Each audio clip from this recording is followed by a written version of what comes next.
The school bell rang. Children rushed out to the playground, laughter filling the air. But in one quiet corner, a boy named Leo sat alone on the edge of a broken bench, dusting off his worn-out shoes and pretending not to hear the grumble in his stomach. Leo was 12 years old. His shoes had holes. His clothes didn't fit right. And most days, his lunchbox was empty. Leo's father had passed away in an accident. His mother worked 3 jobs, but food wasn't always guaranteed.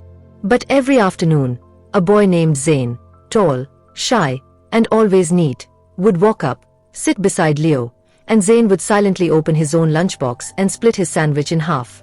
"Want to share? We can eat this together," Zane would ask with a small smile. Every day, Leo would nod quietly. And every day, Zane would break his sandwich in 2. No questions. No judgments.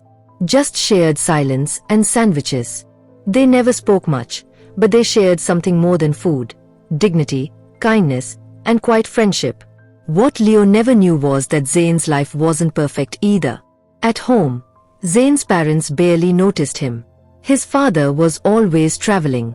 His mother was more interested in hosting parties than raising a child. He had food, clothes, even gadgets, but not love and affection. The reason Zane started sharing lunch wasn't just pity. It was because he needed a friend just as much as Leo did. In Leo, Zane saw strength, a boy with nothing, still showing up every day, still respectful, still hopeful. And every sandwich he shared wasn't just food, it was his way of saying thank you for Leo's quiet courage. But in high school, they drifted apart. Leo's life was tough after school. He had no connections, no guidance, only memories of his mother's sacrifices, and a boy who once shared his lunch. He couldn't afford college. He worked as a janitor, then a delivery boy. On cold nights, he slept in shelters. But he never gave up. He spent hours at public libraries learning about computers, finance, and psychology. He watched motivational videos. He scribbled dreams in worn notebooks. One day, while delivering food to a small business, Leo overheard a conversation about app development. He pitched an idea, boldly, passionately. The manager laughed, but gave him a chance. Leo didn't sleep for days. He worked, learned, coded. That project turned into his first paycheck, and then more offers followed. Years passed.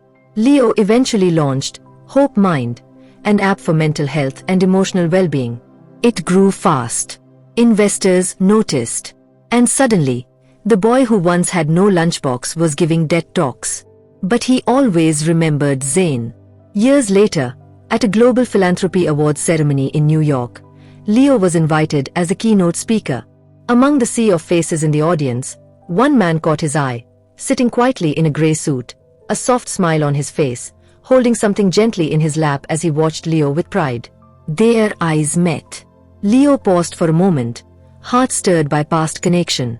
After the speech, unable to resist, he made his way backstage, and there, waiting in the wings, was the man who had never stopped believing in him. Zane smiled and held up a small box. It was an old, rusted lunchbox. Leo's eyes welled up. "I kept it," Zane said. "It reminded me of you." They sat down, overwhelmed by the moment. "I followed your journey," Zane added. "You inspire millions now. But you inspired me first, when you had nothing and still showed up every single day." "I thought you saved me," Leo whispered. "Those sandwiches, they were everything." Zane laughed softly. "Maybe we saved each other." Zane had become a silent investor, the first person who believed in Leo's company, under a different name. "I didn't want credit. I just wanted you to fly." Today, Leo runs a foundation that provides free meals and teaching to underprivileged children worldwide. Every child that walks into one of his centers gets something simple, a warm meal in a lunchbox. And on each box, a small quote is printed: "One sandwich, one soul. One act of kindness can change the world." Leo and Zane now work together, traveling the world, speaking in schools, spreading one message: kindness isn't charity. It's an investment in someone's future. Moral we get from this story is, you never know how far a small act of kindness will travel. What feels like a simple gesture today may come back to you in ways you could never imagine. Every soul you help carries your light forward. So if this story touched your heart, share it with someone who once helped you, no matter how small it seemed. Kindness matters. Kindness lasts. So don't forget to like, comment your thoughts, share it with a friend, and subscribe for more soul-stirring, real-life inspired stories. Together let's make the world a little more caring. See you in the next video.